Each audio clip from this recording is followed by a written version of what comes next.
Ang mga gustong maging kahalili ni Lance ay hindi lang kailangan si Lance na maging kaaya-aya sa mata, kung si Lance ay hindi maganda sa mata, gaano man siya katalino, hindi niya ito gusto.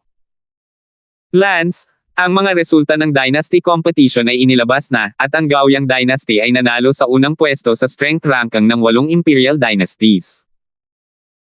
Isang araw sa isang buwan, dumating si Talia upang hanapin si Lance at sinabi sa kanya ang resulta ng Dynasty competition. Gusto ko lang malaman kung alin ang pinakamalakas sa ika-6 na yugto ng Tribulation, ang iba naman ay hindi interesadong malaman. Sabi ni Lance. Alam kong aling mahina ang pinakamalakas, tanging ang half-immortal ng Sixth Order of Tribulation, medyo interesado si Lance na malaman kung sino ang malakas at kung sino ang mahina, at ang lakas ni Lance ay nasa antas ng Sixth Order of Tribulation. Sinabi ni Talia, dahil ang Gaoyang Imperial Dynasty ay numero 1 sa kabuoang lakas, ang pinakamalakas syempre ay sila. Ang ika-6 na yugto ng Tribulation. May 3 pa nga sa 3 pinagsamang pagnanakaw na ika-6 na yugto na nabigong talunin si Xander Gaoyang. Ang 3 pinagsamang pagnanakaw sa ika-6 na yugto ay ang Long King ng Bird Dynasty, Xander Bird. Ikauyo Dynasty, at Lone. Itong Xander Gaoyang ay napakalakas. Nagsalubong ang mga kilay ni Lance.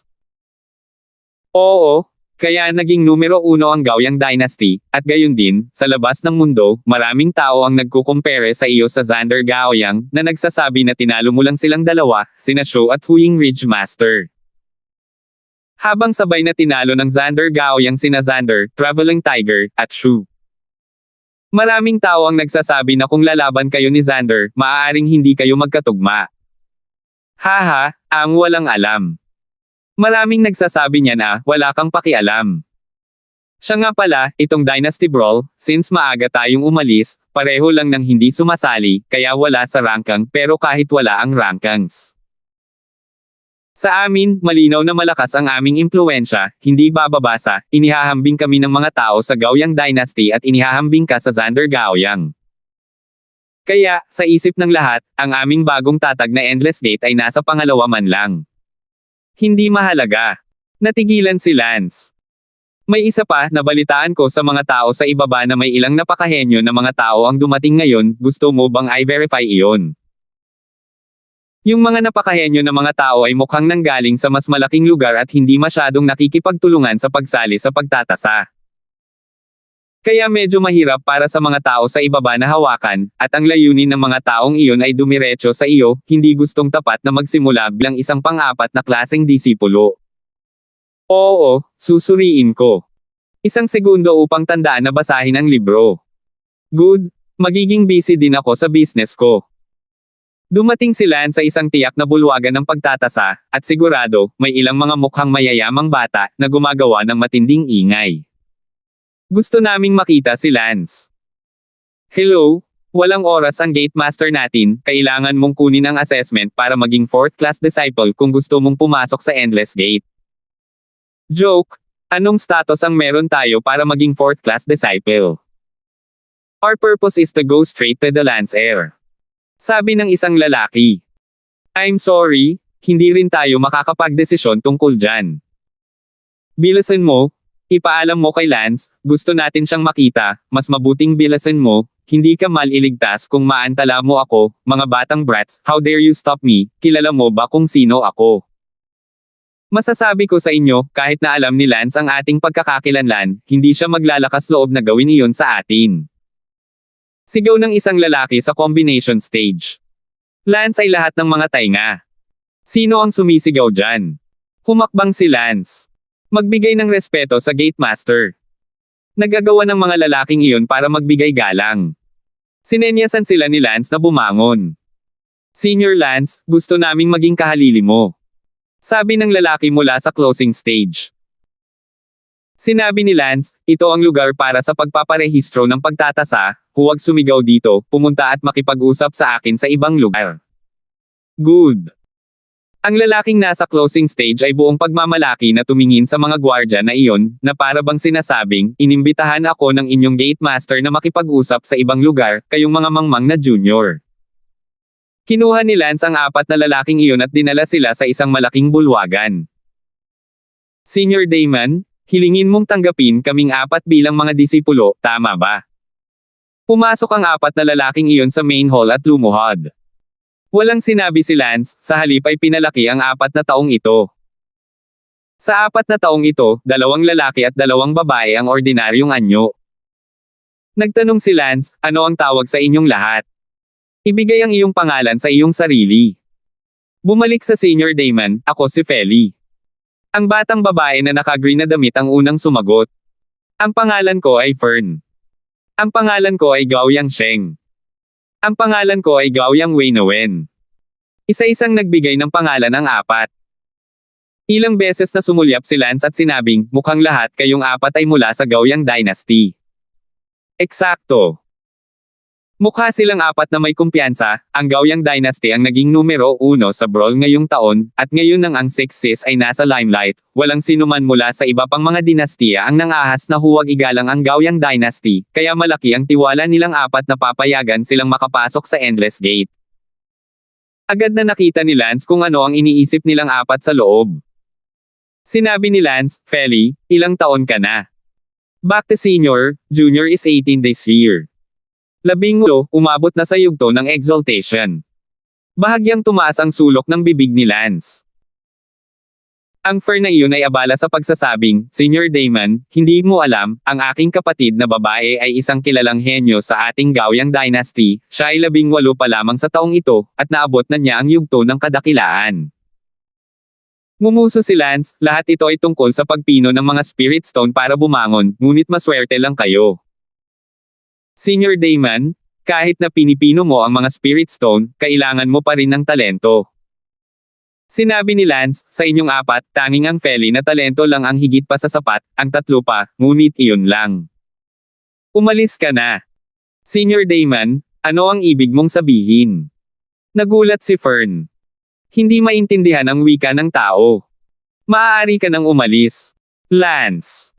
Senior Damon, gusto naming maging kahalili mo, gusto naming matutunan ang sword formation. Abala si Fern. Paumanhin, hindi mo naabot ang mga kondisyon ng aking tagapagmana, mangyaring lumabas. Sa sandaling iyon, abala si Fern sa pagsasabing, sandali. Anong ginagawa mo? Senior Damon, huwag mo na kaming paalisin pa, maaari ka munang magbasa ng isang sulat, sa pagkakataong ito ay sumama kami sa Endless Gate, nagdala din kami ng isang sulat ng rekomendasyon, mangyaring basahin muna ang sulat ng rekomendasyon. Nagpadala si Fern ng sulat ng rekomendasyon. Pinulot ito ni Lance at nalilitong binasa. Kasamang The Wisp Damon. Ako si Xander, unas pa lahat, binabati kita sa pagkakatatag ng Endless Gate, at pangalawa, mayroon akong isang masungit na kahilingan, maaari mo bang tanggapin ang 4 na imperial na apo ng aking Gaoyang Dynasty na dumating? Na maging bahagi ng Endless Gate bilang iyong mga senior disciples para sa aking kapakanan. Umaasa din ako na hindi ka tatanggi, The Wisp Damon, at kapag ikaw ay malaya sa ibang pagkakataon, ako mismo ang pupunta sa iyong pintuan upang pasalamatan ka. Pinalis ni Gaoyang ang hari. 1852. Malalim na kumunat ang noo ni Lance. Nagpadala si Gaoyang ng sulat ng rekomendasyon sa hari. Bahagyang tumaas ang mga sulok ng bibig ni Lance, itong King Gaoyang, na naging pinakamalakas na ika-6 na yugto ng ika-6 na dagat ng paglabag, ay gustong maglagay ng isang tao sa gilid ni Lance, na walang kabuluhang sinusubukang matutunan ang pagbuo ng espada ni Lance. Tumikim si Lance sa kanyang puso, paanong isang ordinaryong tao ang gustong matuto ng sword formation ni Lance. Ang 4 na taong nakatayo sa ilalim ng entablado ay tumingin kay Lance na may lubos na kumpiyansa na mga mata. Lalo na si Fern na iyon, naramdaman niyang hinding-hindi tatanggi si Lance alang-alang sa mukha ng kanyang lolo. Tinalo ng kanyang lolo ang 3 napakalakas na tao na nagsanib puwersa sa ika-6 na yugto ng Tribulation, at sa teorya, ay kahit na mas malakas kaysa kay Lance, kaya paanong ang gayong tao na hindi mas mahina kay Lance ay manggahas na saktan siya. Senior Damon, ano sa palagay mo? Maaari ka na ba naming tawaging master ngayon? Tanong ni Fern. Sinabi ni Lance, ang liham na ito, mula ba talaga kay Gaoyang para sa hari? Siyempre, 1,000 beses na totoo, ito ang ideyang sulat na personal na sinunog ng ating lolo. Senior Damon, maaari ka na ba naming tawaging master ngayon? Ngumuso si Lance, maaari ka bang tumahol ng walang kaparerekon kapag hindi pa naisusulat ang 8 karakter? 8 words. Ano, anong ibig mong sabihin? I mean, hindi ko kaya. Ngunit, nabasa mo ang sulat ng rekomendasyon ng aking lolo. Naguguluhan na sabi ni Fern. Nabasa na? Saan kaya, makapangyarihan ba ang lolo mo? Napakalakas ba nito na kahit ako, si Lance, ay kailangang magbigay ng mukha? Nagulat silang apat, hindi inaasahan na sasabihin iyon ni Lance, masyado itong labis para ilagay ang kanilang lolo sa kanilang mga mata. Senior Damon, ang lolo natin ay ika-6 na yugto ng Tribulation na nanalo lang sa unang pwesto sa Brawl, hindi mo pa alam ang tungkol dito, hindi ba? Sabi ni Goyang Fern, naisip ng tatlo na talagang ganoon nga, hindi pa nalaman ni Lance ang balita, hindi alam kung ano ang kanilang lolo. Siyempre alam ko, pinadala ni Goyang si Jun, sa kompetisyon, natalo si Xander, Yu Changho, Lonely 3 Team Up well. Oo, at ito ay isang madaling pagkatalo. Sige, wala akong oras makipag-usap sa inyo nang walang kaparerekon dito, Feli manatili, ang iba ay lumabas. Senior Damon, ang sulat ng aking lolo ay nagsasabi ng lahat, hayaan mo. Galit na sabi ni Lance, frazzled na bagay ang lolo mo isa pang pangungusap ng lolo mo sa akin, hindi ako naniniwalang sasayangin kita. Hehe, kung hindi dahil sa lolo mo, sapat na para lipulin ka kung hindi mo lang ginulo ang paligid ng ating endless gate. Kung hindi ka lalabas ngayon, huwag mo akong sisihin sa pagiging masungit. Nalungkot si Fern sa kanyang puso, Senior Damon, napakawalang galang mo sa aking lolo, hayaan mo na, babalik ako at kakausapin ko ang aking lolo tungkol sa bagay na ito. Pagkatapos ay bumalik ka at sabihin ito, at siya nga pala, magdala ka ng linya sa iyong lolo para sa akin, igulong mo ang guya, ano ba? Sabi ni Lance, at sabay kaway ng kamay, napaalis ang 4 na lalaki. Ang pangunahing bulwagan. Sa labas ng main hall, maririnig ang galit na boses ni Fern, Lance, pagsisisihan mo ito. Ang tatlo pa ay tila nagpapayo, Fern, huwag kang magsalita ng anuman, siya ay isang malakas na tao kung tutuusin, mag-ingat na baka masaktan siya. Ang karakter ni Goyang Fern ay medyo pabigla-bigla, nang makitang siya ay nababaliw at nahihiya, nagmura siya. Sasabihin ko na, Lance, pagsisisihan mong pretuhin mo kami ng ganito. Sa sandaling ito, sa palasyo, galit na galit si Lance, orihinal na ayaw ni Lance na magdulot ng gulo at palayain sila, ngunit sa hindi inaasahang pagkakataon, siya ay naging walang interes, at ginamit ang kanilang lolo para ipilit si Lance, na tila ba ang kanilang lolo ay isang mas makapangyarihang tao kaysa kay Lance. Naghahanap ng kamatayan. Sumilip si Lance palabas ng main hall. Lance. Si Fern, na magpatuloy na magbuka ng kanyang bibig, ay nakita ang biglaang pagsulpot ni Lance at puno ng mamamatay tao na aura, at hindi na naglakas loob na magsalita pa, sinusubukang umalis kaagad. Ngumuso si Lance, ano ba, ilan lang sa mga apo ni King Gaoyang, naglakas loob kang magrampa sa lugar ko, sa tingin mo, ako ay isang lugar kung saan maaari kang pumunta at pumunta kung gusto mo. Mamatay ka. Pagkatapos sabihin iyon, sinampal ni Lance ang Fern na iyon. Ang Fern na iyon ay agad na sinampal ni Lance.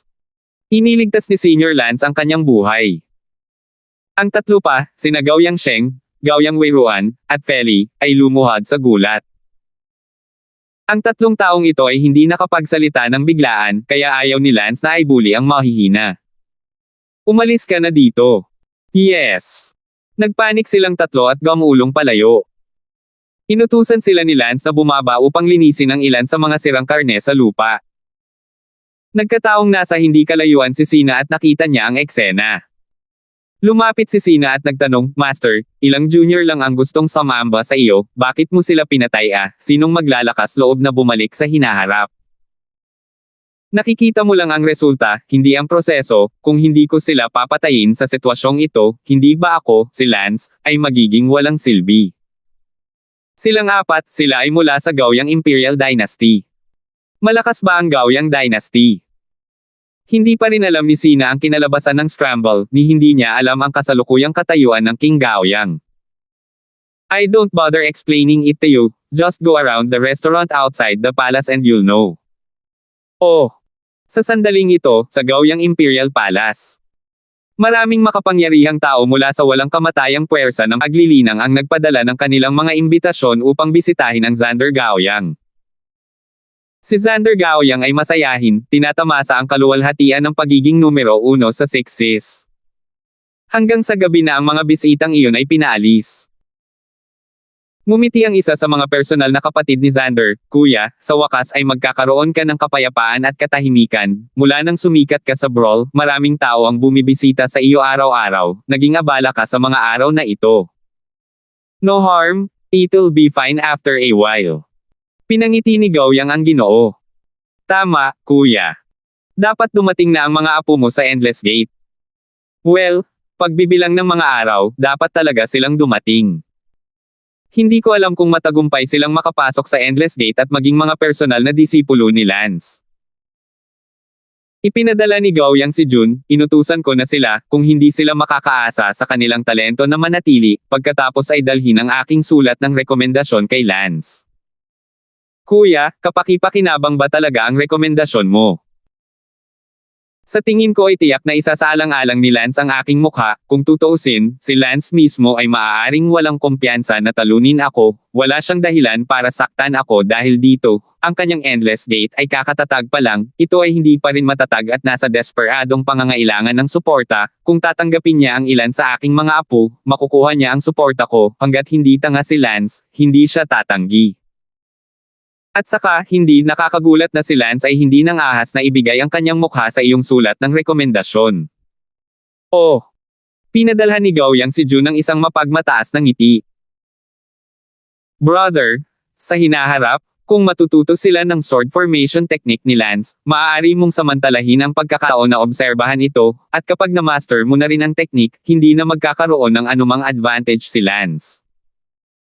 Sa kapangyarihan ng sword formation technique, sa iyong ika-6 na yugto ng kapigatian, makakalaban mo sa 7 dagat." 1853. Ipinadala ni Gaoyang ang hari, "Sana maging maayos ito, kahit na napilitan si Lance na tanggapin ang ilan sa aking mga apo bilang mga disipulo dahil sa aking mukha, maaaring hindi payag si Lance na turuan sila kaagad ng sining ng pagbuo ng espada. Kaya aabutin pa rin ito ng mahabang proseso. Sila, ilan sa kanila, ay dapat makakuha ng malalim na tiwala ni Lance, na hindi magagawa sa maikling panahon. Ngunit anuman ang mangyari, sila ay itinuturing na nagtagumpay sa unang hakbang, hanggat sila ay naging mga disipulo ni Lance, natural silang magkakaroon ng pagkakataon na makuha ang tiwala ni Lance pagkatapos ng mahabang panahon. Kung ito ay sinuman, hindi man lang sila magtatagumpay sa unang hakbang, ikaw lang, ang numero 1 pinakamalakas, ang may mukha na gawin iyon. Hehe, huwag mo akong purihin, pagod na akong marinig ito sa mga araw na ito." Pinatawad ni Gaoyang ang Ginoo, ngunit malinaw na hindi siya napapagod na marinig ang tungkol dito, at nasisiyahan siyang makinig sa mga pambobola na ito. Mabilis na nakalimutan ni Lance ang tungkol sa mga apo ni Xander. Hindi pinansin ni Lance si Xander, lalo pa ang takot na masaktan siya, ang lahat ay walang iba kundi ang pag-iisip ni Xander na siya ay makasarili.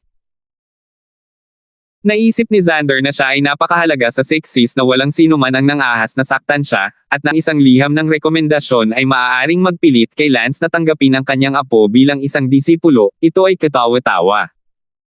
Nakalimutan na ito ni Lance sa isang kisap mata. Gayunpaman, si Lance mismo ay nakalimutan ang tungkol sa bagay na ito, ngunit ang ibang mga tao ay hindi. Sa Imperial Dynasty ng Ibon.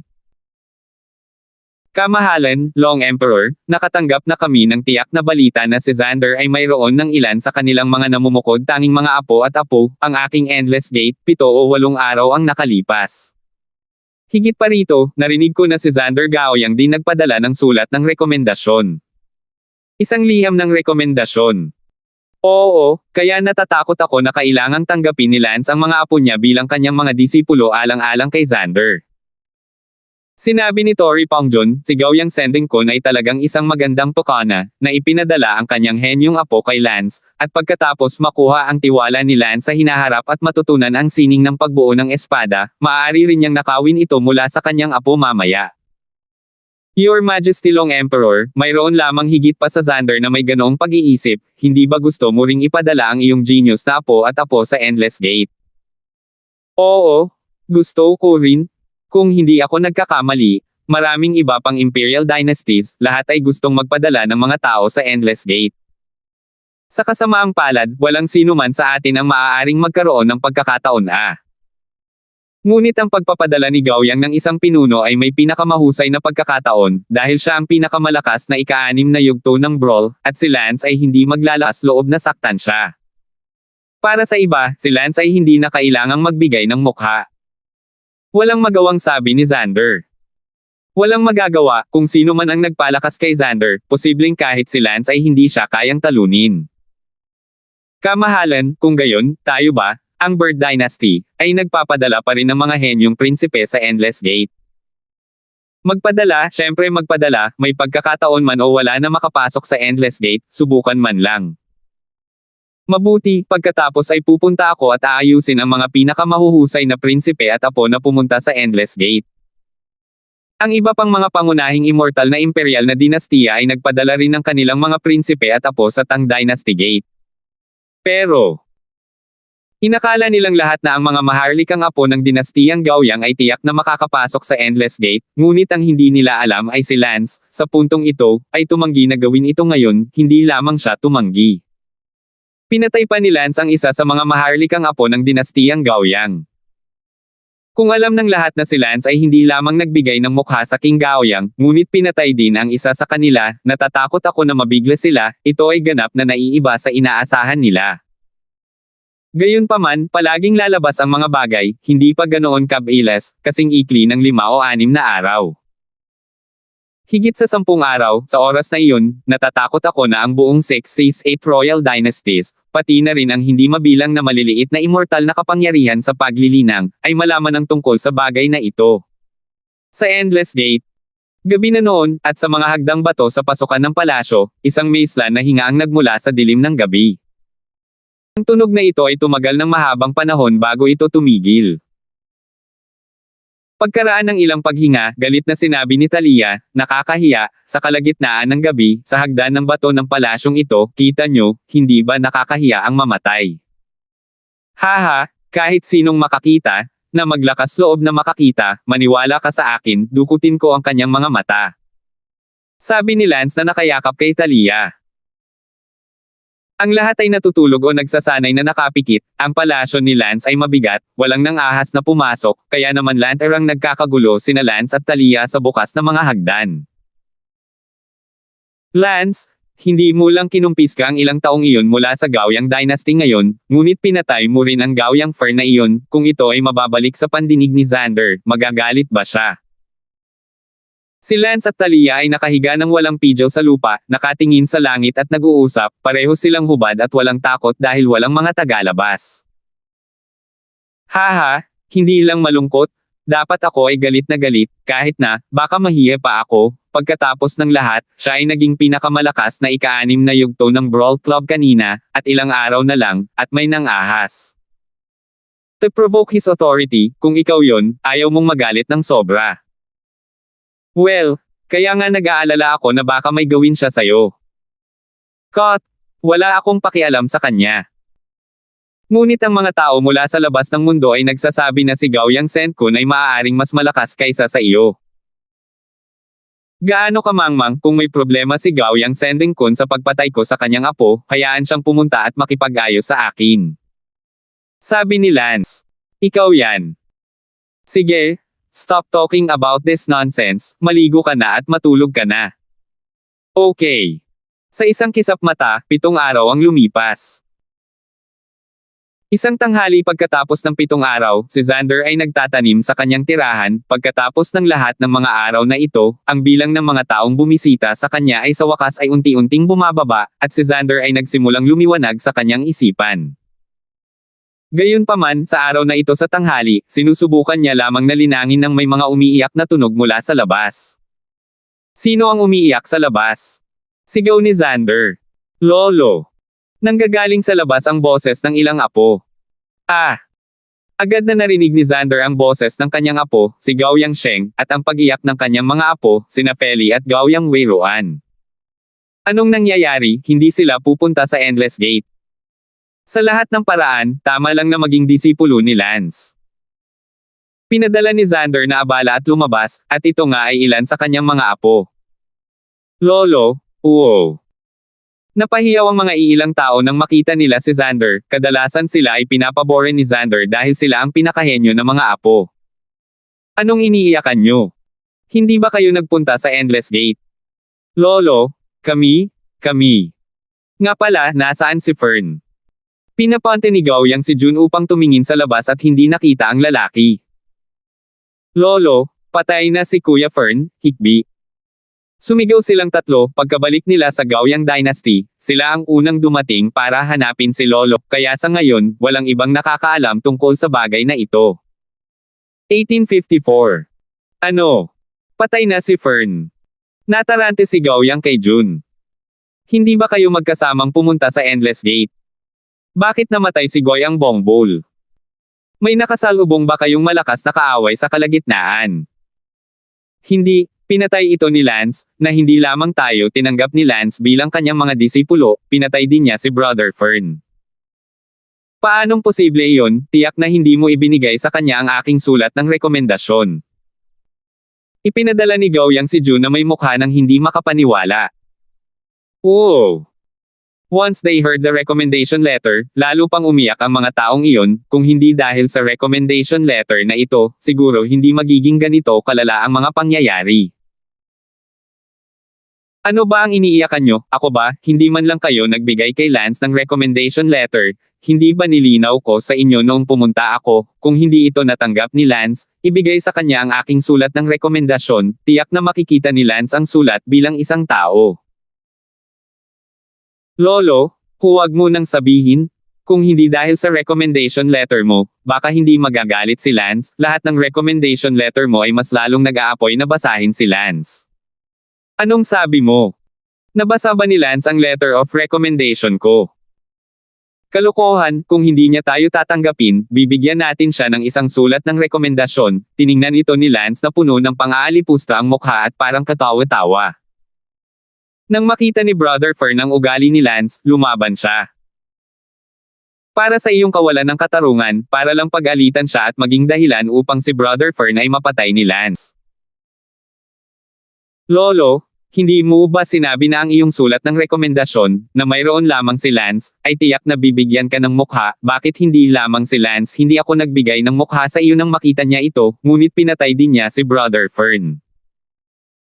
Mukhang hindi makapaniwala si Xander at nagtanong, imposibleng hindi pa rin alam ni Lance ang kinalabasan ng scramble, tama ba? Kung tutuusin, saglit lang natapos ang brawl at hindi alam ni Lance kung sino. Ako, kaya. Lolo, huwag mong linlangin ang iyong sarili at magdahilan, alam na ni Lance na natalo mo kung sino man at kung ano paman, ngunit hindi kanya binigyan ng tamang tingin.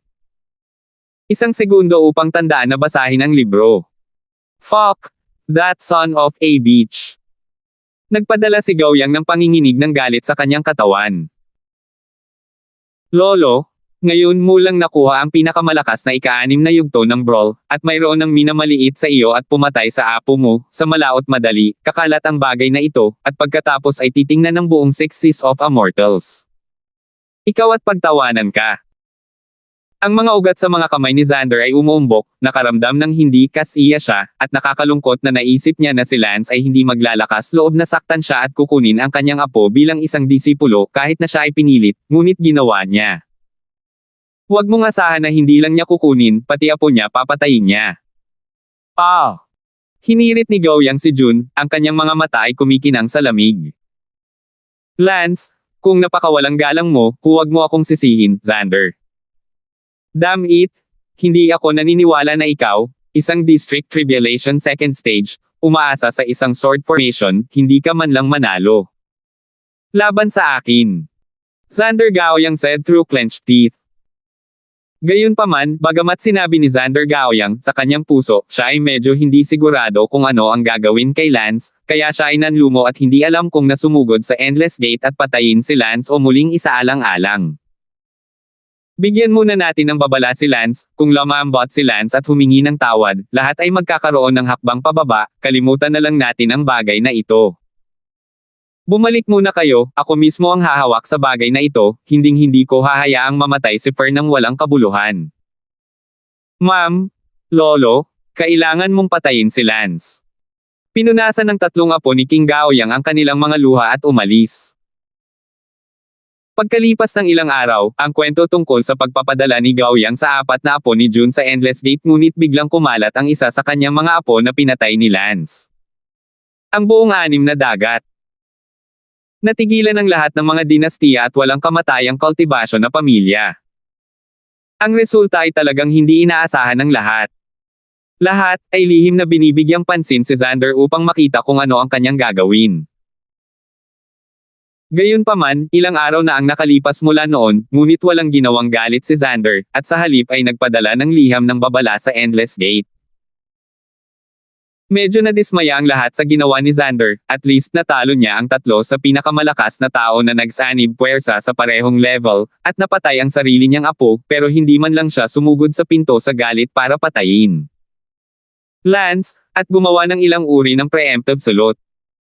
Napatay na niya ang kanyang apo, kailangan pa ring maging magalang kay Lance. Gayunpaman, hindi alam ng lahat ang panloob na pakikibaka ni Xander. Ayon sa teorya, dapat talagang sumugod si Xander sa pintuan upang patayin si Lance, ngunit, walang determinasyon si Xander na manalo. Kung sakaling sumugod siya sa pintuan at gawin hindi talunin si Lance, hindi iyon higit na kahihiyan. Sa makatuwid, sa pagtimbang ng mga opsyon, nadama ni Xander na mas mabuting magpadala muna ng babala, kung si Lance ay handang makipagkasundo at bigyan ang lahat ng isang hakbang pababa, kung gayon ang usapin ay maaayos. Hindi nagtagal ay dumating ang liham ng babala sa mga kamay ni Lance. Kuya Lance, ang babala mo. Pumasok si Little Fire na may dalang jade envelope. Nagsalubong ang mga kilay ni Lance, iniisip kung mali ba ang pagkarinig niya sa liham ng babala. Sino pa ba ang makakapagbabala sa kanya tungkol sa Rock-Okay na ito? Dalhin mo dito, gusto kong makita kung sino ang maglakas loob na babalaan ako, pagod na akong mabuhay. Agad na binuksan ni Lance ang liham ng Jade, at isang mensahe sa isip ang napasok sa isip ni Lance. Lance, ako si Xander, ilang araw na ang nakalipas, tumangala ako sa iyo, kaya't ipinadala ko ang apat sa aking pinakatalentadong apo upang sambahin ka, ito ay dapat na isang suporta para sa iyo upang maitatag ang Endless Sekta, pero magaling ka, kahit hindi mo tanggapin, pinatay mo pa ang isa sa mga apo ko. Yung ugali mo, sobrang nagalit sa akin, originally balak kong dumiretso sa pinto para patayin ka para maghayganti, pero ako. Xander, magkaroon ng tuturang pag-iisip, para sa kapakanan nating lahat ay mga public figure, nagtiis ako. Ngayon, Lance, gusto kong bigyan mo ako ng paliwanag para dito, o kung hindi, wala akong pakialam sa iyong pagkakakilanlan at mukha, sumugod sa pintuan, at pagkatapos ay masisisi ako sa hindi pagbigay sa iyo ng anumang mukha, at pagsiraan ka ng mukha. Ang bagay na ito, pinakamahusay na huwag gumawa ng kaguluhan, kung hindi, ito ay hindi makakabuti sa sinuman, ako, bibigyan kita ng 10 araw, pagkatapos ng 10 araw ay makukuha ko ang iyong katapatan. Naiinis na itinapon ni Lance ang mensahe ng Jade. Kuya Lance, na nagbabala sa iyo. Sino pa ba, si Haring Gaoyang ang nagpadala kung hindi siya nagpadala ng babala, nakalimutan ko na ang pagpatay sa apo niya noong araw na iyon. Pupunta ako, Kuya Lance, pinatay mo ang apo ng numero 1 pinakamalakas na tao sa Scramble Association, ngunit makakalimutan mo ang napakalaking bagay. Sa aking paningin, ito ay isang maliit na bagay lamang. Sabi ni Lance sabay tikom ng kanyang bibig. Kinuha din ni Little Fire ang Jade Letter at binasa ito. Brother Lance, kailangang malaman ni Gaoyang ang iyong sinseridad sa loob ng 10 araw pagkatapos niyang ipadala ang hari, kaya dapat kang magmadali. Hahaha, uutot ko siya. Itong si Xander ay talagang duwag, hindi nangangahas na lumapit sa iyong pintuan, ngunit gustong magligtas ng mukha, binigyan kanya ng babala, umaasa lang na pipiliin mong ihinto ang usapin at gawing isang malaking issue. Isang maliit. Kung ito ay sino man, ang pinto ay papatay ng isang tao sa umaga. Sinabi ni Lance, gustong iligtas ni Xander ang mukha, paano ko magagawa ang gusto niya, kampi ako na pilitin siya, Little Fire, ibunyag sa lahat ang nilalaman ng Jade Letter ni Xander. 1855. Mabuti. Pagkalipas ng ilang araw, alam ng lahat ang nilalaman ng liham ng babala ni King Gaoyang. Ang lahat ay naghihintay kung paano magbibigay ng paliwanag si Lance kay Xander Gaoyang makalipas ang 10 araw. Sa sandaling ito, sa Gaoyang Imperial Court. Kamahalan ng mahabang emperador. Si Lance ba ang sumagot sa akin? Itong anak na babae, naisip kung gaano kay tigas, wala pang 10 araw. Si Xander ay nagpadala ng isang pagsabog ng paghamak. Long Huang, hindi ka sinagot ni Lance, sa halip ay kinuha ang iyong babala na sulat at sadyang isiniwalat ito. Si Lance ay ganap na hindi nagpapatahimik sa iyo kung hindi, paano siya mangangahas na sadyang ipalaganap ang nilalaman ng iyong sulat. Damn it, Lance, huwag mo akong pilitin. Pinapante ni Xander na nagngangalit ang kanyang mga ngipin. Big brother, sa tingin ko, hindi na kailangang maghintay para sa kanyang paliwanag, pagkatapos ng 10 araw, tiyak na hindi ka na niya bibigyan ng anumang paliwanag. Ang initiative, matatawa ka talaga. Huminga ng malalim si Gaoyang at sinabing, ayokong gawing big deal ito, ngunit pinilit ako ni Lance na gawin ito, sabihin na nating umabot sa ganito, kung hindi ako magkusa. Matatawa talaga ako. Gaoyang, mag-publish ng challenge na lumabas, sabihin nating, sa ngayon sa susunod na buwan, pumunta si Lance sa Huying Ridge, at lalabanan ko siya. Mabuti. Malamig ang tingin ni Xander, bagamat wala siyang tiwala na manalo, kailangan niyang ipaglaban ang kanyang karangalan. Brother Lance, ngayon lang ako nakatanggap ng balita na si Xander ay nakikipagkita sa iyo para makipaglaban sa Huying Ridge sa X araw ng susunod na buwan. Nagmamadaling tumakbo si Little Fire para sabihin kay Lance. This time tumigas na si Xander, haha, matagal ko na siyang hinihintay. Ngumiti si Lance. Ang tunggalian sa araw ng susunod na buwan ay kumalat na rin sa buong 6 na dagat nang makuha ni Lance ang balita. Maraming tao, sa sandaling marinig nila ang balita, agad na sumugod sa Huyinglang Ridge, kahit na mahigit kalahating buwan pa ang layo mula sa X-date sa susunod na buwan, maraming tao ang hindi na makapaghintay. Sa loob lamang ng ilang araw, pinagsama-sama ni Huyinglang Ridge ang mga tao mula sa lahat ng panig, at ang bilang ng mga tao ay mas natitira kaysa sa Dynasty Brawl. Ang tanong kung ipinadala ni Gaoyang ang pinuno upang manalo, o nanalo si Lance, ay mainit na pinagtatalunan sa bawat restaurant sa Huying Ridge. At, maraming restaurant ang nagbubukas ng mga laro sa pagsusugal para dito. Lumipas ang oras araw-araw, at hindi nagtagal, malapit na ang 1 buwan. Lance, huwag kang maging abala, kinabukasan ay ang araw ng tunggalian mo ni Xander, narinig ko na ang buong Huying Ridge ay puno na ng mga tao, kaya't huwag magmadali at maghanda. Na umalis, huwag palampasin ang araw pagkatapos bukas, kung hindi ay isipin ng mga tao na hindi ka maglalakas loob na harapin ang labanan. Pumasok si Talia sa cultivation room. Halos 1 buwan nang nasa closed-door cultivation si Lance. So soon?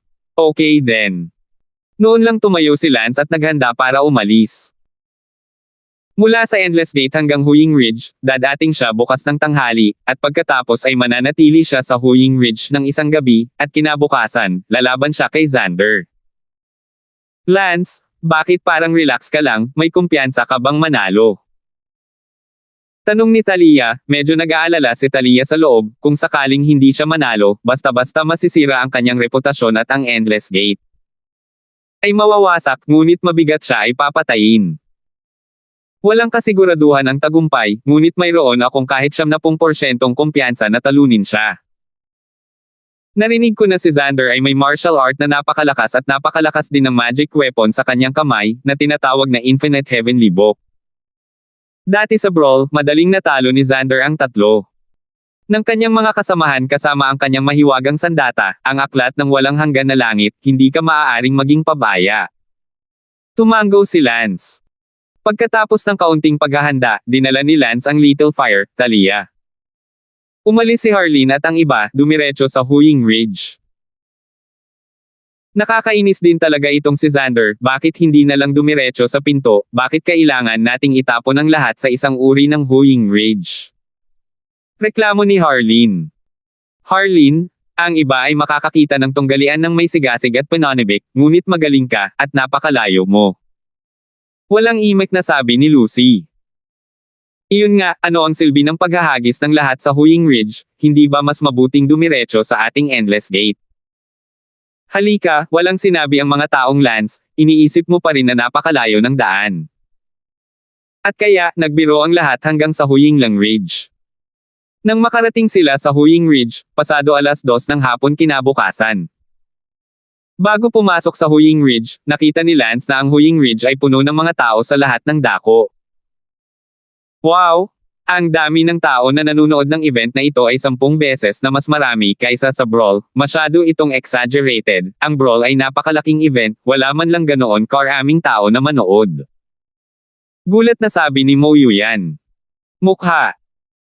The Brawl is just the Brawl of the 8 Imperial Dynasties, but now, it's a duel between the two strongest. There are naturals, even more people with curiosity. Sa lupa, may sumigaw, narito si Master Tang. Tumangala ang lahat at nakita si Lance na lumilipad papunta sa Huying Ridge. Bagamat lahat sila ay nakatingin kay Lance na may humahangang mga titig, si Lance ay, hindi alam, ay nakatayo bilang isang pag-iral na kailangang tingnan ng buong Sixes. Sa sandaling pumasok si Lance sa Hueagle Ridge, ang Panginoon ng Hueagle Ridge, ay agad siyang binati. Tingnan mo si Master Lance. Ang Hueagle Ridge Lord ay abala sa pagbibigay respeto kay Lance, kahit na si Lance ay nawalan siya ng mukha noong nakaraang kompetisyon, ngunit, ang mga tao ay may lakas, ano? Kaya sa pagkakataong ito nang dumating si Lance, kinailangan siyang batiin ni Huyinglang Ridge Lord ng maayos kahit na hindi niya gusto si Lance sa kanyang puso. Ang mga tao sa lupa, nang makita ang Huying Ridge Lord, isang malakas na tao sa ika-6 na yugto ng Tribulation, sumasamba kay Lance ng ganito, ay lalong sumamba kay Lance. Panginoon, dumating na ang lahat. Tanong ni Lance mataas ang tingin. Oo, pinadala ni Gaoyang ang hari na dumating 5 araw na ang nakakaraan. Oo, sobrang balisa. Ngumiti si Lance, habang mas nababalisa si Gaoyang na pinapanta ang pinuno, lalo itong nagpapakita na wala siyang tiwala sa loob niya. Master Tang, hiniling ko sa iyo na maghanda ng isang tirahan para sa iyo, mangyaring sumunod sa akin. Pangunahan ang daan. Dinala ng Huyinglang Lord si Lance sa isang marangyang mansyon, na isang espesyal na inayos na lugar para manatili si Lance. Panginoon Tang, maiwan ko muna kayo kung ganoon, aalis na ako. Sandali, Panginoon, bagamat sinabi ni Xander na makikipagduel siya sa akin bukas, hindi niya sinabi ang oras, anong oras na ba bukas? According to the usual rules, it's usually tanghali. Sige, umalis ka na. Hindi nagtagal ay umalis na ang Huying Ridge Master. Si Lance at ang iba ay nagpahinga muna sa marangyang bahay. Kuya Lance, last time na tumingin ka sa binti ni Lord, this time back, mas naging honest na siya. Kahit kailan, laging lakas ang nagsasalita. Brother Minister, kung matatalo mo si Gaoyang Sender bukas, ikaw na talaga ang pinakamalakas na tao sa Sixes. Well, hindi ko alam. Kailan makukuha ng 7 Seas ang impormasyon tungkol sa Sixes, at kapag nalaman nila, may gagawin ba sila sa akin? Brother Lance, ang entrance meeting ay magsisimula na sa loob ng ilang buwan, at nagpaplano kang pumunta sa Mortal Realm. Nagpaplano ka bang pumunta muna sa Mortal Realm o dumalo sa entrance meeting ngayon? Tanong ni Little Fire. 1856.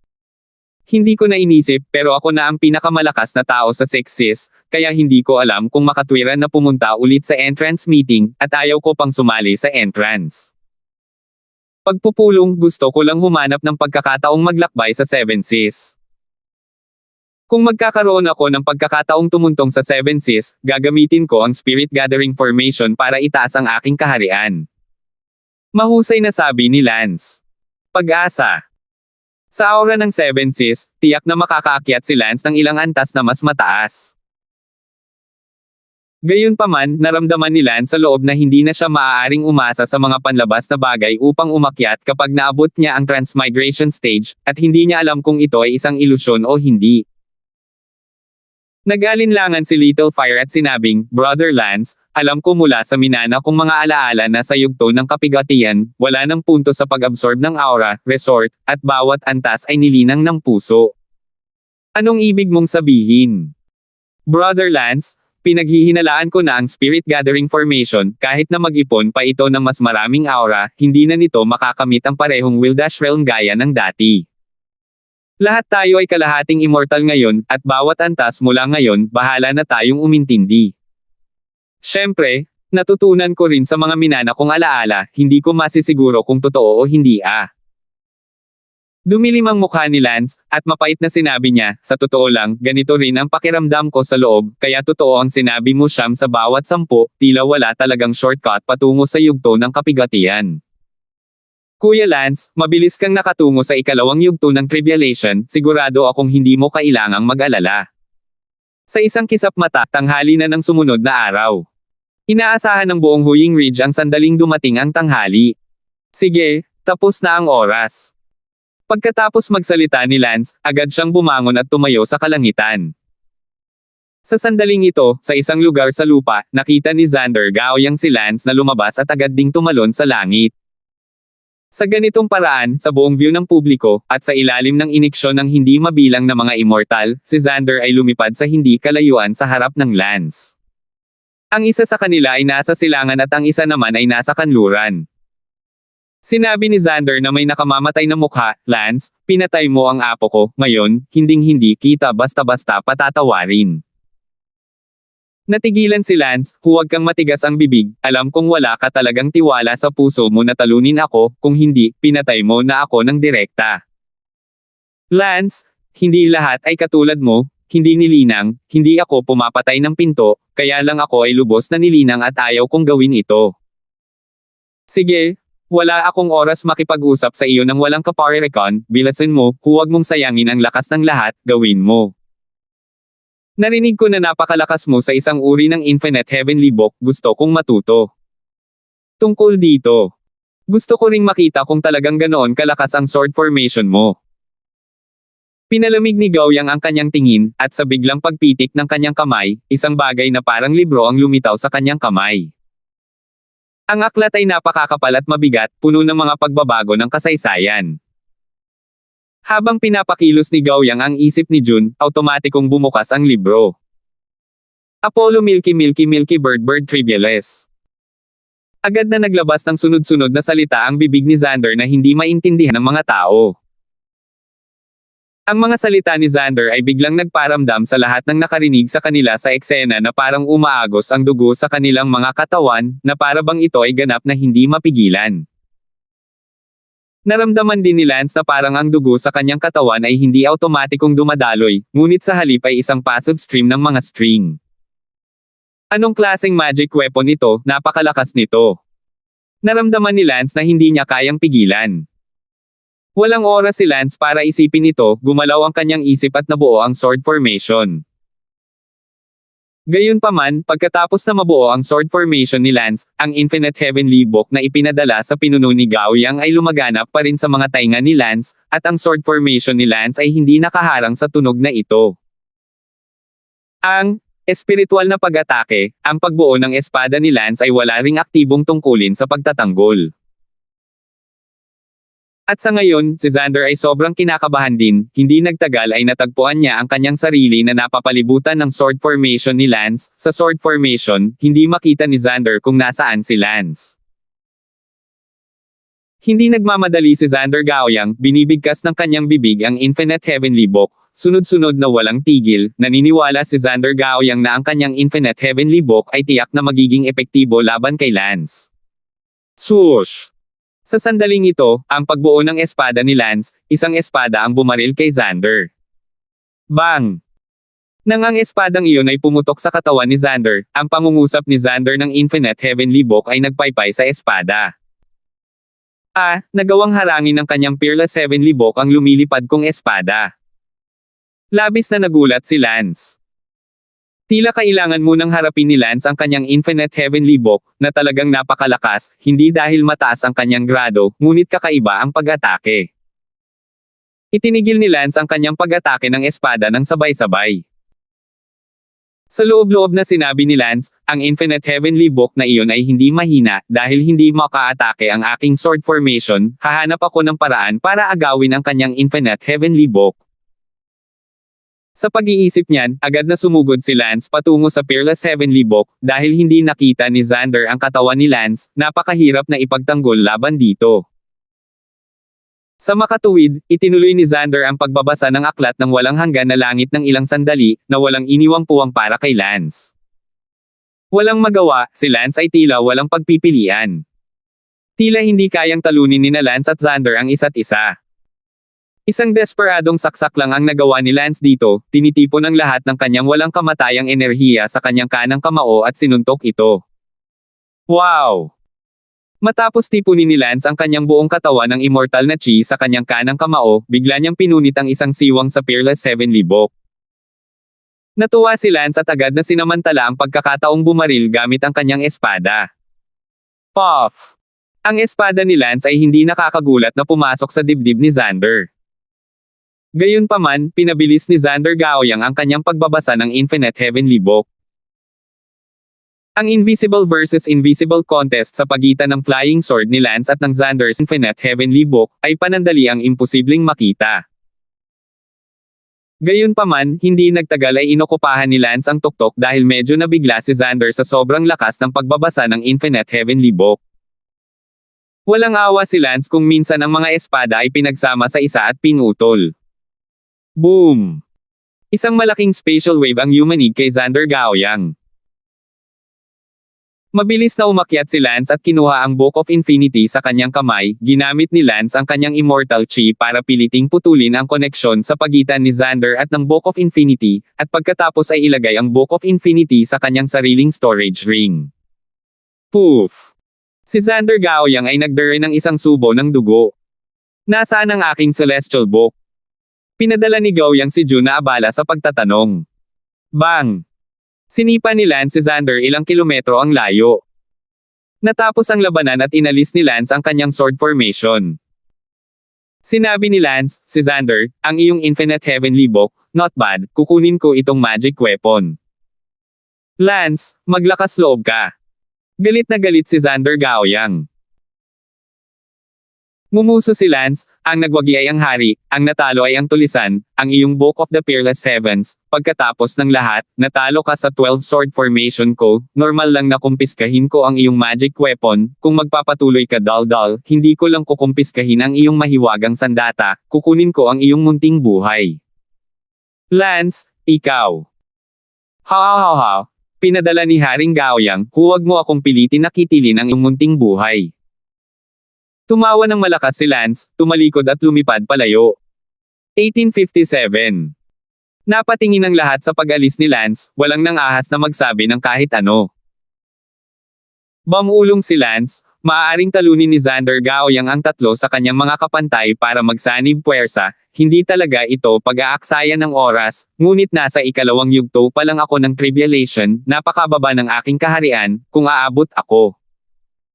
Sa ikatlong yugto ng tribulation, malamang na matatalo siya ng aking sword formation sa isang kisap mata, kaya hindi na kailangang agawin ang kanyang Book of the Infinite Heaven. Alam din ni Lance na kung wala siyang espada formation, hindi niya maaagaw ang Peerless Heavenly Book na may Immortal Chi sa kanyang katawan, dahil ang lahat ay isang malakas na half-immortal, at ang Immortal Chi ni Lance ay wala nang masyadong pakinabang.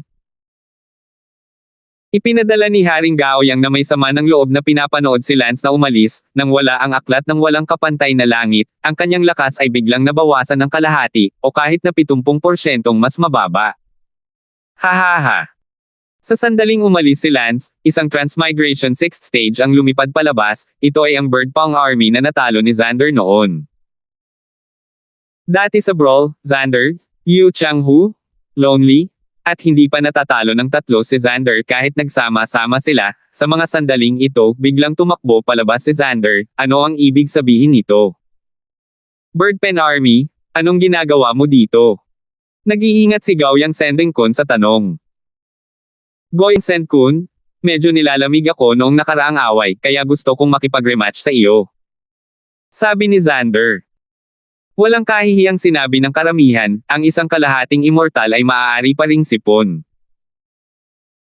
Wala ka man lang mahanap na mas magandang dahilan, halatang nakita mo ang magic weapon ng ibang tao na ninakawan ni Lance, kaya sinamantala mo na lang ang apoy. Pagkatapos nito, ang hukbo ng Birdpong ang unang sumalakay. Naiwan si Xander na walang Infinite Heavenly Book, at sa loob ng ilang minuto, nawala si Xander. Hahaha, Xander Gaoyang, hindi ka na ang pinakamalakas na ika-6 na yugto ng Six Seas of Tribulation. Ngumuso si Xander. Si Xander ay walang kapantay na napahiya sa loob, kasalanan ni Lance ang lahat. Isang segundo upang tandaan na basahin ang libro. Pagkatapos noon, may ilan pang kalahating immortal sa ika-6 na yugto ng Tribulation na lumabas at pinukaw si Gaoyang Sendeng, at si Gaoyang Sendeng ay binugbog, mula sa numero 1 pinakamalakas hanggang sa gustong top aka ng lahat, literal na bumagsak. Mula sa langit hanggang sa impyerno. Siyempre, ang mga episode na ito, si Lance ay wala sa mood na manood, dinala ni Lance ang kanyang mga tao at hindi gaanong huminto, kaagad na umalis pabalik sa Endless Gate. Little Fire, ang iyong minanang alaala ay nagsasabi na ang pag-abot sa half-immortal at pag-absorb ng aura ay hindi na mapagpasyahan sa pagpapabuti ng iyong cultivation. Pagkatapos bumalik sa Endless Gate, tinanong ni Lance si Little Fire. Oo, yun ang nakasulat sa mga minanang alaala. Bumantong hininga si Lance, umaasa ako na kapag naabot ko ang 7 Seas, gagamitin ko ang Spirit Gathering Formation para walang awa na pagbutihin ang aking cultivation, ngunit bilang isang resulta, ang pag-abot sa half-immortal ay hindi mapapabuti sa pamamagitan ng pag-absorb ng aura, kaya ako gagamitin ang natitirang Spirit Gathering Formation para sa. Hindi ito magkakaroon ng anumang kahulugan. Brother Lance, ang Tribulation Stage ay ang huling larangan ng karera ng Immortal, dapat tayong umasa sa ating pangunawa, at pagkatapos ay tumawid sa Thunder Tribulation. Dahil iyon ang kaso, gagamitin ko ang natitirang Spirit Gathering Formation at hahayaan silang lahat na makapasok sa unang yugto ng Tribulation, hindi na kailangang manatili sa 7 Seas. Sabi ni Lance. Mabuti yan, gamitin muli ang Spirit Gathering Formation, silang lahat, si Talia at ang iba pa, ay maaaring pumasok sa Tribulation Stage. Manam. Tumango si Lance. Sinabi ni Lance kay Talia at sa iba pa ang tungkol sa kanyang ideya, at lahat sila ay sumang-ayon. Kaya, pinili ni Lance ang isang araw para dalhin muli ang lahat sa dagat ng kamatayan. Sa dagat ng kamatayan, muling ginamit ni Lance ang Spirit Gathering Formation. Ang aura ng buong 6 na dagat ay dumaloy patungo sa dagat ng kamatayan. Ang lahat ng Lance ay agad na nagsimulang sumipsip ng aura. Ang kaharian ni Talia at ng iba pa ay nagbago araw-araw. Sa kasamaang palad, sina Lance at Little Fire, gaano man nila na-absorb ang aura, hindi gaanong nagbago ang kanilang kaharian. Gaya ng inasahan, sa kalahating immortal na antas, gaano man kalaki ang aura na na-absorb, hindi sila maaaring magmumok. Maiintindihan ni Lance, pagkatapos ng lahat, ang antas na ito ay ang huling hadlang sa kanyang walang kamatayang karera. Hindi nagtagal, kalahating buwan ang lumipas, at ang Spirit Gathering Formation ay ganap na hindi epektibo. Lahat, ang Spirit Gathering Formation ay nabigo, kumusta kayong lahat ngayong kalahating buwan? Sinabi ni Talia, salamat, nakapasok na ako sa unang yugto ng kapigatian. Ako din. Ako din. Maliban sa Purple Pupil at Endless Ancient, lahat ng iba ay nakapasok sa unang yugto ng Tribulation. Ang Purple Pupil ay nasa ika-9 na yugto pa lamang ng yugto ng Mahayana, isang hakbang na lang sa likod, at kung ang Spirit Gathering Formation ay mapapanatiling ito para sa isa pang araw, marahil ang Purple Pupil ay nakapasok na rin sa unang yugto ng Tribulation. Si Endless Ancient ay malayo mula rito, umabot lamang sa ika-6 na hakbang ng yugto ng Mahayana, ngunit naruroon siya ng 2 beses sa isang hilera gamit ang formasayon ng pagtitipon ng espiritu. Congratulations everyone, you are all now at the first stage half-immortal. Sabi ni Lance. Nagtanong si Talia, paano ka, Lance? Ang Spirit Gathering Formation ay nakakuha ng napakaraming aura sa nakalipas na kalahating buwan, at wala man lang ani. Hindi, kalahating buwan na akong sumisipsip ng aura at walang kahit kaunting pagbabago sa aking kaharian, tila ang pag-abot sa yugto ng kapigatian ay hindi na sa pamamagitan ng pagsipsip ng aura, dapat umasa sa puso upang linangin at masira. Sa pag-abot sa yugto ng kapigatian, ang pangangailangan para sa espiritual na chi ay sa halip ay nabawasan. Sabi ni Lance. Inaasahan. Sabi ni Talia. In the future, kahit na mas lumayo pa kayo o hindi, talagang maging immortal ka man o hindi, mag-isa ka na, hindi na kita matutulungan. Sinabi ni Harleen, noong huling beses, noong huling naabot mo ang yugto ng Mahayana, sinabi mo ang parehong bagay, noong huling naabot mo ang yugto ng Divide, sinabi mo rin ang parehong bagay, sa tuwing sinabi mo iyon pagkatapos, kami ay kailangang umasa sa ating sarili, ngunit bilang resulta, hanggang sa unang yugto ng Tribulation, nasa iyo ang lahat. Nako, sa pagkakataong ito, hindi mo ba nakikita na kahit ako, hindi man lang nag-improve sa nakalipas na kalahating buwan? Sinabi ni Harleen, kahit ano pa man, lahat ng ito ay salamat sa iyo na naging madali kaming naging First Order Half Immortal. Sige, itigil na natin ang pagiging sentimental, balik tayo at tingnan natin kung kailan gaganapin ang entrance meeting. Sabi ni Lance. Lance, ayaw mong sabihin na ayaw mong dumalo sa entrance meeting. Naabot mo na ang Tribulation stage ngayon, at para sa iyo, ang dami ng aura ay walang gaanong epekto sa iyong cultivation. Ngayon, pumunta ka man sa Seven Seas o hindi, talagang pareho lang iyon. Sabi ni Talia.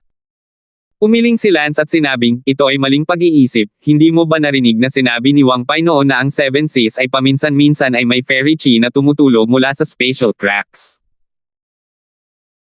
Kung maaari mong makuha ang walang kamatayang enerhiya, maaari mong maunawaan ang kalahati immortal realm mas mabilis at mas mabilis na umunlad, ngunit kung hindi, maaari mo ring dagdagan ang iyong lakas. Sa makatuwid, kung may pagkakataon akong maglakbay sa Seven Seas, kailangan ko pa ring magsikap para dito. Bumalik si Lance sa Endless Gate.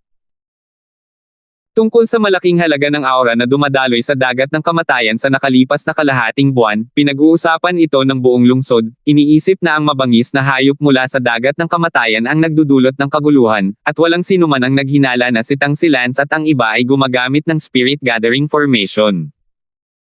Naghintay si Lance sa bahay ng isa pang 3 buwan.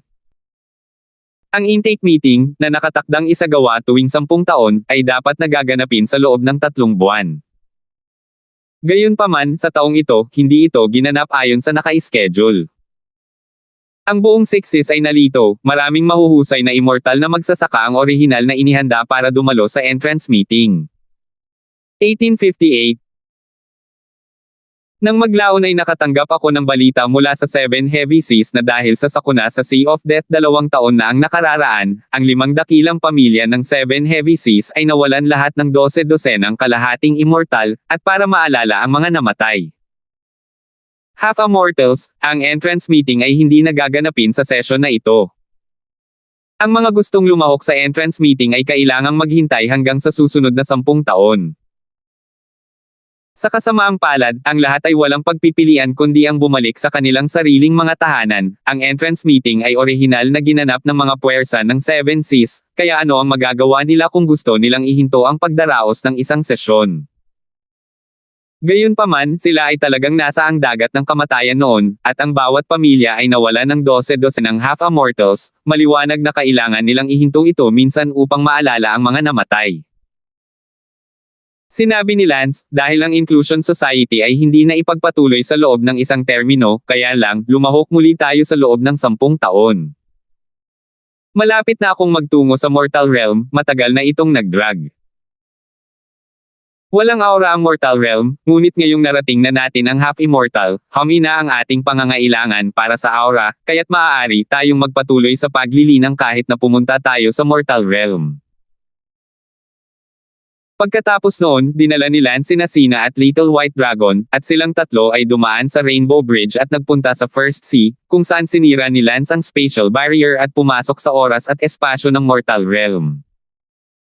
Dahil ang kaharian ni Lance ay umabot na sa kalahating immortal, hindi na kailangan ng maraming pagsisikap upang masira ang spatial barrier, at hindi pinababa ni Lance ang kanyang paglilinang sa anumang paraan. Lola, nakarating na tayo sa Mortal Realm. Sabi ni Lance habang tinatanaw niya ang mga gusali sa lupa. Well, bumalik tayo sa Great Martial Empire ngayon. Mabuti. Matagal nang hindi narinig ni Lance ang 4 na salitang Great Martial Empire. Ang Great Martial Empire ay ang imperyo kung saan ang Sherman clan ay kasalukuyang royal family, na kilala rin bilang Sherman Empire. Sa isang kisap mata, dumating si Lance sa imperial na kabisera ng Great Martial Empire, at sa lakas ni Lance at Sina Half Immortal, hindi maipaliwanag na tumawid siya mula sa 1,000 milya ang layo patungo sa Great Martial Empire. Sa isang hakbang. Pareho pa rin ang view Sabi ni Lance, nakatingin sa Great Marshall Imperial City. Oo, ito ay isang matandang lipunan kung tutuusin, at maaaring hindi ito gaanong nagbago sa daan-daang at libu-libong taon, hindi katulad ng ibang teknolohikal na mundo. Sabi ni Sina. Sa isang iglap, lumitaw si Lance sa palasyo ng Great Marshall Royal City. Tiningnan ni Lance ang palasyong ito, at lahat ng nangyari sa simula ay tila kumikislap sa kanyang paningin. Noon, si Lance at ang kanyang mga maselang asawa ay nakatira sa isang ito. Ngayon, ang tanawin ay nanatiling pareho, at ang palasyo ay hindi pa rin nagbabago, ngunit ni isa sa mga tao dito ay hindi pamilyar. Sino? Sa sandaling ito, sumigaw ang isang matandang lalaki sa third stage of returning void. Nang makita ng matandang iyon ng third stage of returned void si Lance, nagulat siya na parang nakilala niya si Lance. Ngumiti si Lance at sinabing, "Ano, kilalanin mo ako? Ikaw, hindi ikaw ang dakilang ninuno ng aming angkan ng Sherman, si Cyrus Sherman, hindi ba?" Gulat na tanong ng matandang iyon. "Oh, oo, ako si Cyrus Sherman. Magbigay galang sa dakilang ninuno." Sigaw ng matandang iyon at lumuhod. "Matanda ka na rin, bumangon ka na. Su, ancestor, Su." Gayunpaman, ang matandang iyon ay sumigaw sa pagtaas ng pananibik. Kung tutuusin, si Tai Ancestor ay isang maalamat na figure, at bigla niya itong nakikita ngayon at hindi umiiyak sa tuwa. "Oh, anong pangalan mo?" tanong ni Lance. Bumalik sa Ancestor, "Ang pangalan ko ay Wayne Sherman, at ang aking lolo ay si Yannicka Sherman." Ang lolo mo si Yannicka Sherman." Nagulat si Lance. "Oo, ngayong wala na sa deadline si lolo." Bumantong hininga si Lance. "Wayne Sherman, alam mo ba na ang iyong lolo Yannicka, ano ang aking?" "Ancestor, alam ko." Pagkasabi noon, sumigaw muli si Wayne Sherman sa tuwa. Sinabi ni Lance, "Tama, si Yannicka Sherman ang bunsong apo ko." Sabi ni Lance, nakatingin sa umiiyak na matandang nasa harapan niya at nagbubuntong hininga sa kanyang puso, apo ito ng apo ni Lance. Ngayon ay matanda na ang apo ng apo. Sinabi ni Lance, "Wayne Sherman, sabihin sa akin kung ano ang sitwasyon ngayon sa Great Marshall Empire." Bumalik sa Ancestor, ngayon ang Great Marshall Empire ay nasa ilalim pa rin ng kapangyarihan ng aming Sherman clan, at walang ibang clan ang nangahas na lumabag sa kamahalan ng aming Sherman clan. "Naku, buti naman Wayne Sherman, nung bata ka, dapat sinabi sa'yo ng lolo mo, ang mga alamat tungkol sa akin." "Ma'am, syempre sinabi sa akin ng lolo ko, noong bata pa ako, sinabi niya sa akin ang lahat ng nangyari noong bata pa si Ancestor." "Buti nga, babalik ako this time, makikilala ko ang mga kalahi ng mga kapatid ko noon, pwede mo akong tulungang ayusin yan." Mabuti, sa tingin ko ang mga inapo ng mga kapatid ng Ancestor noon, sila ay labis na nasasabik na makilala ang iyong maalamat na ikaw. Pumunta ka. Agad itong pinuntahan ni Wayne Sherman upang gawin ito ng masaya. Sinabi ni Sina, "Itong palasyo, dito ka nakatira noon, Oo, sayang ang alamat ko na lang ang natitira dito, pero wala nang bakas sa akin. Tara, punta muna tayo sa Royal Mausoleum. Manam." Dumating si Lance sa Royal Cemetery sa silangang bahagi ng palasyo. Noon, may mga miyembro ng pamilya ni Lance na inilibing dito gamit ang sarili niyang mga kamay. Sa totoo lang, hindi masabi ni Lance ang pait sa loob nang dumating siya sa Royal Cemetery. Naalala ni Lance na noong siya ay nasa kanyang huling araw ng kamatayan sa mortal na mundo, ibinalik ni Lance ang mga abo ni Sally, Elsa, Bella, Leslie, Sarah at iba pa pabalik sa mundo ng teknolohiya, dahil hindi sila bumalik hanggang sa kanilang kamatayan upang bumawi sa kanilang mga pagsisisi, at orihinal na gustong ilibing sila sa kanilang tinubuang bayan, ngunit pagkatapos ay nagpasya si Lance na ibalik sila, pagkatapos ng lahat, narito ang kanilang mga mahal sa buhay. Si Lance ay nakatayo sa harap ng isang mausoleum, nakatingin sa mga babaeng nakaukit sa lapida, ang kanyang mga mata ay bahagyang namumula. "Fiona, daan-daang taon na ang nakalipas mula noong pamamaalam na ito, bumalik ako mula sa mundo ng mga espiritu upang bisitahin ka, hindi mo akalain na naabot ko na ang kalahating immortal na antas sa mundo ng mga espiritu, napakatagal na." Hinaplos ni Lance ang estatwa sa harap ng mausoleum. Ang estatwa ay ang hitsura ng isang matandang babae, isang estatwa ni Shinren noong siya ay matanda na. Bumantong hininga din si Sina, Fiona, bumalik din ang asawa ng guro para makita ka. Napaka-unpredictable na mundo, noon, ang isang grupo sa kanila ay magkakapatid at guro, sa huli, tanging sina Lance at Sina lang ang nakabasag ng martial shackle at tumuntong sa mundo ng mga espiritu. Nag-alok si Lance ng isang bouquet ng bulaklak kay Fiona, at pagkatapos ay pumunta sa isang mausoleum sa tabi ng pinto. Elsa.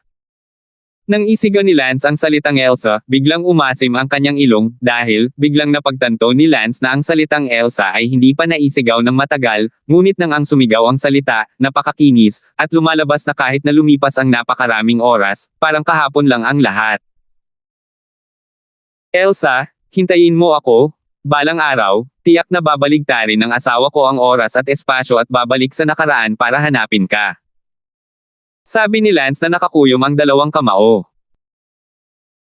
Sa sandaling ito, tumingin si Lance sa mausoleum ni Elsa. Si Lance ay may malalim na pakiramdam ng pag-aatubili sa loob niya, hindi siya handang makasama ang taong minsan niyang minahal, napakalayo sa kanya. Nangako si Lance na balang araw, babaliktarin niya ang oras at espasyo at ililigtas ang lahat ng mga dating yumaong manliligaw mula sa kumukupas na oras at espasyo. 1859. Bagamat ito ay hindi kapanipaniwala, at ito ay halos maladyos na maabot ang kakayahang baligtarin ang oras at espasyo, at si Lance ay 1,080,000,000 milya ang layo mula sa kakayahang ito, o kahit na imposible sa lahat, ngunit sa sandaling ito ang Lances tumataas ang ambisyon. Gagawin ko, kung magagawa lamang ito ng Diyos, kung gayon ako ay magiging Diyos, ang aking mga dating manliligaw, hinding-hindi ko hahayaang mawala ka sa akin. Sabi ni Lance. Nakita ni Sina na tila biglang nabalisa si Lance, abala siya sa pag-aaliw, guro, huwag kang matuwa, mahirap alisin ang mga demonyo, huwag ka nang magbalik-balik. Sinabi ni Lance, huwag kang mag-alala, alam ko ang marka, at saka, tawagin mo ako sa aking pangalan, hindi rin kita tatawaging Shison, at hindi mo rin ako dapat tawaging Master. Good. Tumanggo si Sina. Sa mortal na kaharian, si Sina ay asawa ng kanyang guro. Pagkatapos ng kaharian ng mga espiritu, si Lance ang kanyang Panginoon.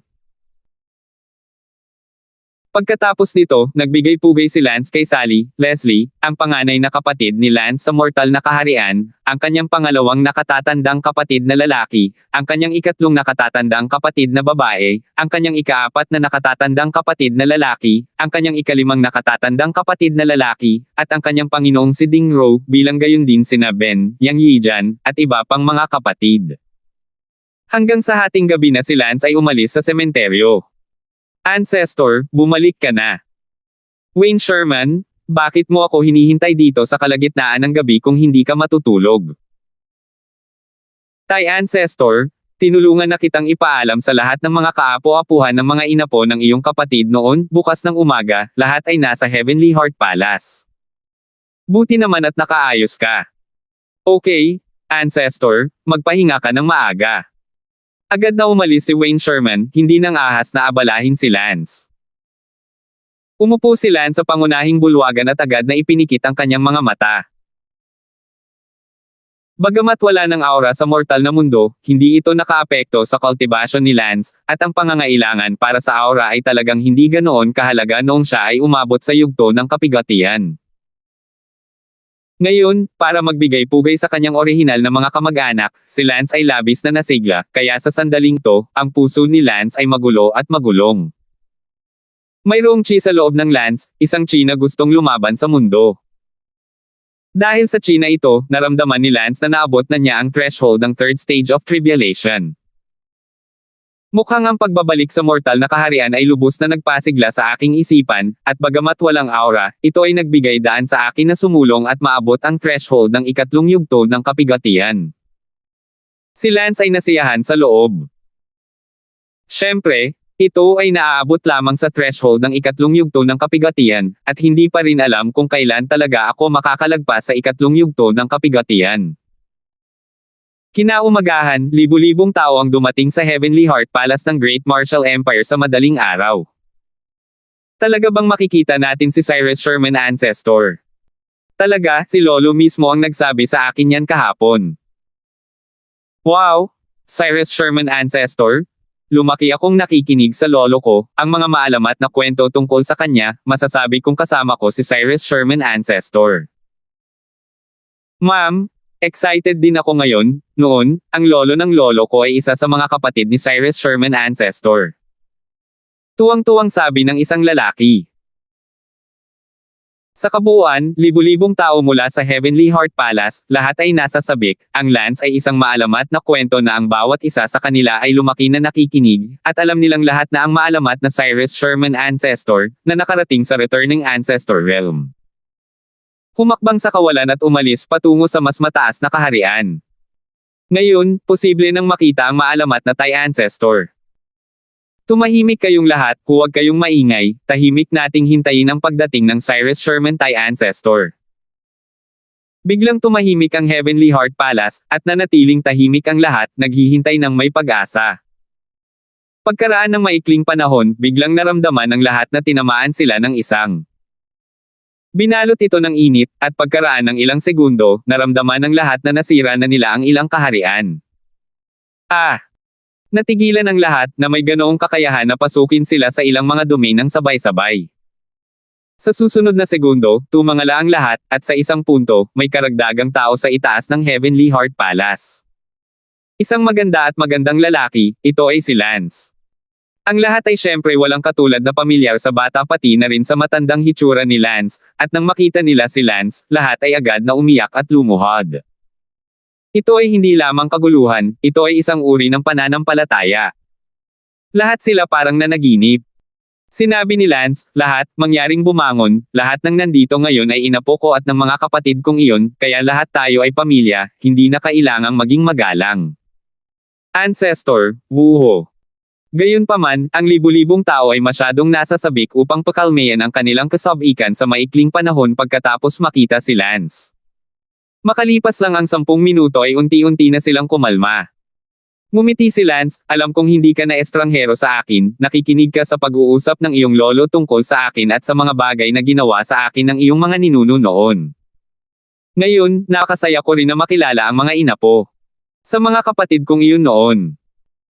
Sa pagkakataong ito, nakabalik na ako mula sa Spirit Realm, at ang aking Panginoon ay umaasa sa iyo, at sa parehong oras, dahil mayroon akong ilang mga tagumpay sa Spirit Realm, nagawa kong upang kanlungan ang ilang tao, kaya kapag bumalik ako sa Spirit Realm, ang ilan sa inyo ay dadalhin sa Spirit Realm upang linangin. Maglakbay sa Spiritual Realm. Nagulat ang lahat at medyo hindi makapaniwala. Noong nakaraan, alam nilang lahat na pagkatapos tumapak sa kawalan, maaari silang maglakbay sa isang mas mataas na kaharian, ngunit walang nakakaalam kung nasaan ito, at ngayon alam na nila na ito ay ang espiritual na kaharian. Sinabi ni Lance, ang ilan sa inyo, kung tutuusin, ay sumibol dito at hindi maiwan ang inyong mga mahal sa buhay, kaya't sino man ang handang sumunod sa akin sa spiritual realm ay dapat mag-isip ng mabuti. Gayunpaman, hindi na kailangang magmadali, tulad ng sa iyo. Magkaroon ng hindi bababa sa 8 o 9 na taon para pag-isipan ito. Ang lahat ay medyo nalilito kung bakit ang tagal ng pag-iisip. Sa katunayan, si Lance ay nasa spiritual realm sa loob ng 1 taon, at ang 1 taon sa spiritual realm ay katumbas ng 10 taon sa mortal realm, kaya si Lance ay nagkaroon ng maraming oras sa mortal realm. Ngayon, balik muna kayo. Sa oras na ito, isang batang lalaki ang nagtanong, Ancestor, maaari mo ba akong dalhin, ang aking mga magulang, mga lolo't lola, at ang buong pamilya sa spirit realm? Ang ina ng batang iyon ay abala sa pagsasabing, paumanhin, Ancestor, ang aking anak ay walang alam at sinugod ka. Umiti si Lance, napaka-cute ng anak mo, gusto ko siya, ano ang pangalan niya? Bumalik sa Ancestor, ang pangalan ng anak ko ay Jaime. Si Jaime.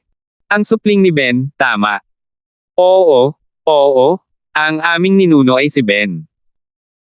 Tumingin si Lance sa maliit na bata, ang mga inapo ng aking mga kapatid na Ben ay talagang matalino, maganda ang iyong panukala, ngunit sa ngayon, wala akong ganoong kapangyarihan para dalhin ang lahat sa mundo ng mga espiritu, bukod pa rito, ang paglilinang sa daigdig ng mga espiritu si Yuan ay mas malupit kaysa dito, kung wala kang lakas, mas masahol ka kaysa sa mortal na mundo. Kayo ay mga tao na ngayon sa mortal na kaharian, ngunit sa kaharian ng mga espiritu, ikaw ang pinakamababa antas ng mga magsasaka, kaya huwag isipin na ito ay masaya, lahat ay dapat mag-isip ng mabuti.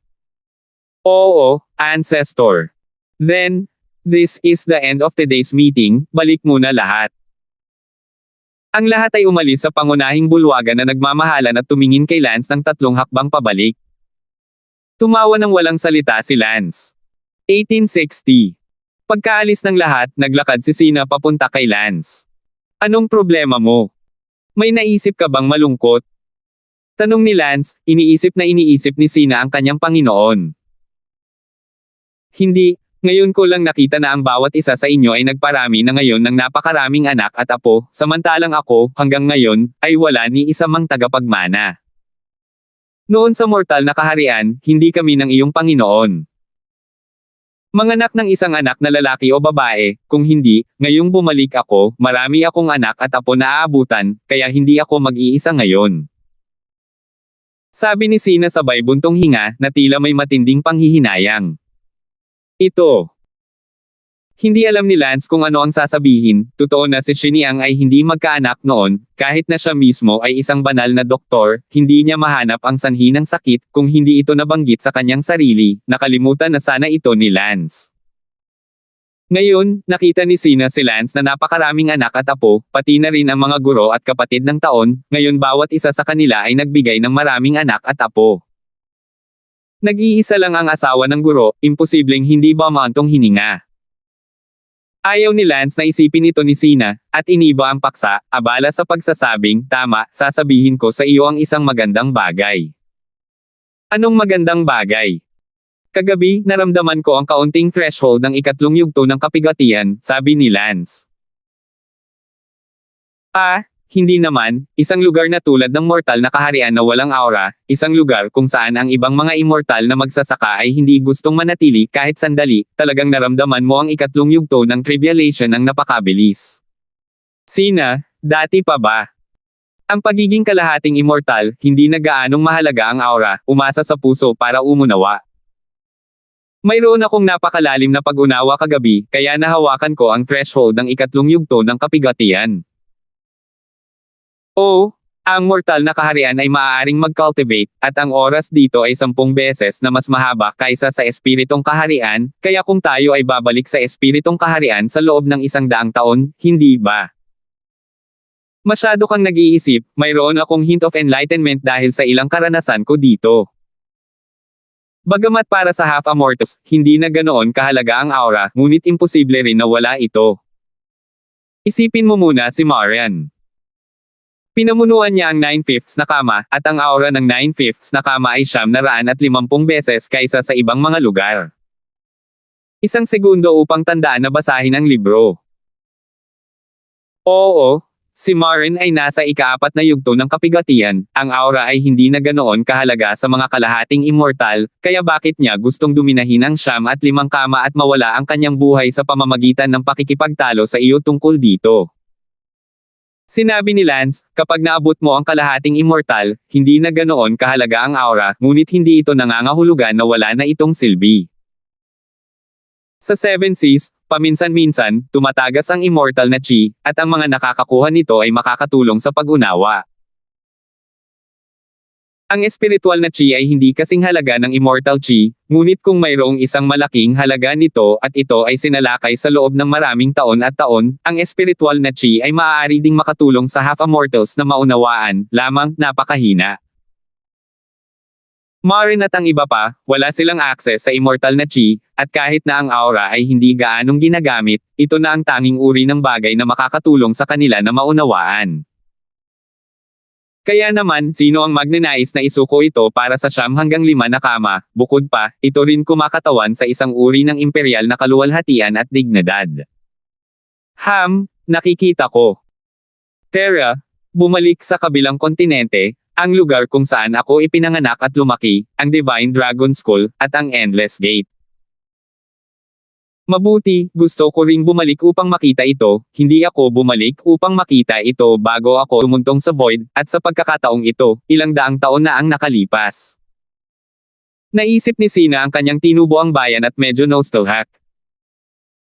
Divine Dragon Sect, iyon ang lugar kung saan siya lumaki, kung saan nagsimula ang lahat, ang pinaka hindi malilimutang bagay para sa sinumang tao ay ang tinubuang bayan kung saan siya lumaki.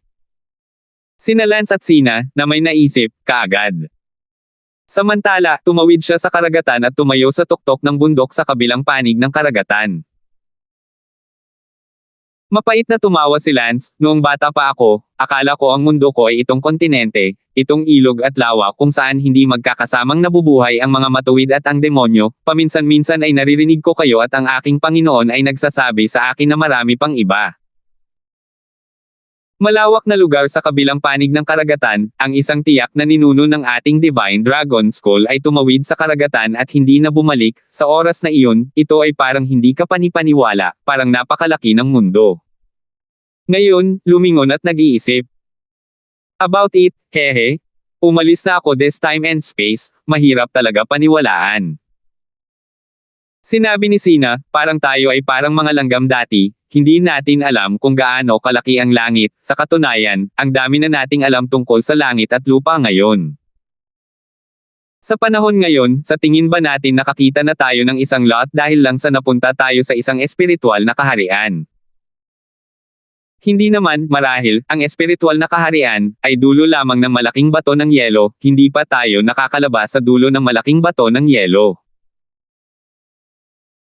Tumango si Anne sa kanyang ulo na may kasabikan, tama ka, auntie, tama ka, ang spiritual realm ay dulo lamang ng malaking bato ng yelo, ako, si Lance, ay sumusumpa na lalabas sa dulo ng malaking bato ng yelo at makita ang tunay na malawak na universo at oras at espasyo.